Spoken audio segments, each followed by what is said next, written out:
Dear students, many a times when our parents are strict with us, we feel that they don't love us, that they don't care for us. But we have to remember that our parents, they are strict with us because they want us to grow up well. When our parents correct us for doing wrong, we feel bad. But we have to remember that they do so because they love us and they want us to be good. Before we read the lesson, The Little Girl, let us go through a few questions. Do you think you know your parents better now than when you were much younger? Perhaps you now understand the reason for some of their actions which used to upset you earlier. This story about a little girl whose feelings for her father change from fear to understanding will probably find an echo in every family or home. Let us now begin with the first paragraph. Kindly open your textbooks and pay careful attention. To the little girl, he was a figure to be feared. To be feared means to get scared of or to be frightened of. Every morning before going to work, he came into her room and gave her a casual kiss, to which she responded by saying goodbye, Father. And oh, there was a gladness of relief when she heard the noise of the carriage getting fainter and fainter down the long road. Gladness of relief means she felt very happy. Sound of the carriage got fainter and fainter means the sound of the horses moving on the road became lesser and lesser because the carriage in which her father was traveling had reached far away. In the evening, when he came home, she stood near the staircase and heard his loud voice in the hall. Bring my tea into the drawing room. Hasn't the paper come yet? Mother, go and see if my paper's out there and bring me my slippers. This is what the little girl's father spoke after he came back from his work. Kezia's mother would call to her, If you are a good girl, you can come down and take off father's boots. So her mother is requesting her to come down to the hall and take off her father's shoes. Slowly the girl would slip down the stairs, more slowly still across the hall, and push open the drawing room door. By that time her father had his spectacles on and looked at her over them in a way that was terrifying to the little girl. Terrifying means she was very scared the way her father used to look at her. Well, Kezia, hurry up and remove these boots and take them outside. Have you been a good girl today? I don't know, Father. You don't know? If you stutter like that, Mother will have to take you to the doctor. She never stuttered with other people. To stutter means to be afraid while speaking and the words don't flow out very smoothly. She stuttered only when she spoke to her father, because then she was trying so hard to say the words properly. What's the matter? What are you looking so wretched about? To feel wretched about means to feel unhappy or to feel unpleasant. Mother I wish you taught this child not to appear on the brink of suicide. Here, Kezia, carry my teacup to the table carefully. He was so big, his hands and his neck, especially his mouth, when he yawned. Thinking about him alone was like thinking about a giant. So, here, my dear students, this is a figure of speech known as simile, where we are comparing Kezia's father to a giant. On Sunday afternoon, grandmother sent her to the drawing room to have a nice talk with father and mother. But the little girl always found mother reading and father stretched out on the sofa, his handkerchief on his face, his feet on one of the best cushions, sleeping soundly and snoring. She sat on a stool, gravely watched him until he woke and stretched and asked the time. So, when her grandmother sent her to the drawing room to be with her parents, she saw her mother who was reading and her father who was fast asleep. So, she sat down on a stool and waited there till her father woke up or he got up. When he woke up, he looked at her. Don't stare so, Kezia. You look like a little brown owl. One day, when she was kept indoors with a cold, her grandmother told her that father's birthday was next week and suggested she should make him a pincushion for a gift out of a beautiful piece of yellow silk. Laboriously, with a double cotton, the little girl stitched 3 sides. But what to fill it with?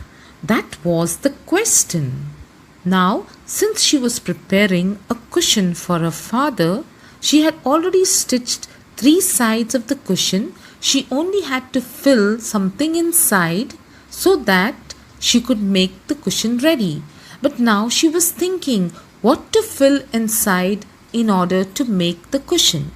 The grandmother was out in the garden, and so Kezia wandered into mother's bedroom to look for scraps. Scraps are unwanted things. On the bed table, she discovered a great many sheets of fine paper, gathered them up, tore them into tiny pieces, and stuffed her case. That means she filled the cushion with bits of small papers. Then sewed up the 4th side. Sewed up means she stitched up the 4th side of the cushion. Laboriously means with a lot of effort. That night there was a hue and cry in the house. Father's great speech for the Port Authority had been lost. Rooms were searched, servants were questioned. Finally, mother came into Kezia's room. Kezia, I suppose you didn't see some papers on a table in our room. Oh, yes, she said. I tore them up for my surprise. What? Screamed mother. Come straight to the dining room. This instant. This instant means immediately. And she was dragged down to where father was pacing to and fro. To and fro means he was moving up and down with his hands behind his back. Well, he said sharply. Mother explained. He stopped and stared at the child. Did you do that? No, she whispered. Mother, go up to her room and fetch down the damned thing. Fetch down means bring it down. He told mother to bring the cushion down. See that the child is put to bed this instant. Crying too much to explain, she lay in the shadowed room, watching the evening light make a sad pattern on the floor. Then father came into the room with a ruler in his hand. I am going to beat you for this, he said. Oh, no, no, she screamed, hiding under the bedclothes. Bedclothes means the bed sheets. He pulled them aside. Sit up, he ordered, and hold out your hands. You must be taught once and for all not to touch what does not belong to you. But it was for your birthday. Down came the ruler on her little pink palms. Hours later, when grandmother had wrapped her in a shawl and rocked her in the rocking chair, the child clung to her soft body. What did God make fathers for? She sobbed. To sob means to cry. Here's a clean hanky, darling. Blow your nose. Go to bed, pet. You'll forget all about it in the morning. I tried to explain to father, but he was too upset tonight. But the child never forgot. Next time she saw him, she quickly put both hands behind her back and a red color flew on her face. The McDonalds lived next door. Now here we are talking about another family called the McDonalds. They had 5 children. Looking through the gap in the fence, the little girl saw them playing tag in the evening. Tag is the name of a game. The father with the baby Mao on his shoulders, 2 little girls hanging to his coat pockets, ran round and round the flower beds, shaking with laughter. Once she saw the boys turn the hose on him, and he tried to catch them, laughing all the time. A hose means a pipe which we use to water the plant. Then it was she decided there were different sorts of fathers. So after Kezia saw the McDonald family and how their father played with them, she realized that there were different kinds of fathers. Suddenly, one day, mother became ill and she and grandmother had to go to the hospital. The little girl was left alone in the house with the cook. That was all right in the daytime. But while Alice, the cook, was putting her to bed, she grew suddenly afraid. That means when Alice, the cook, was putting Kezia to sleep, suddenly she started getting frightened. What will I do if I have a nightmare? A nightmare means a very frightful dream. She asked. She very often had nightmares. And then Granny takes me into her room. That means she's trying to tell us that whenever she had a nightmare, her grandmother would come and then take her to her own room. I can't stay in the dark. It all gets whispery.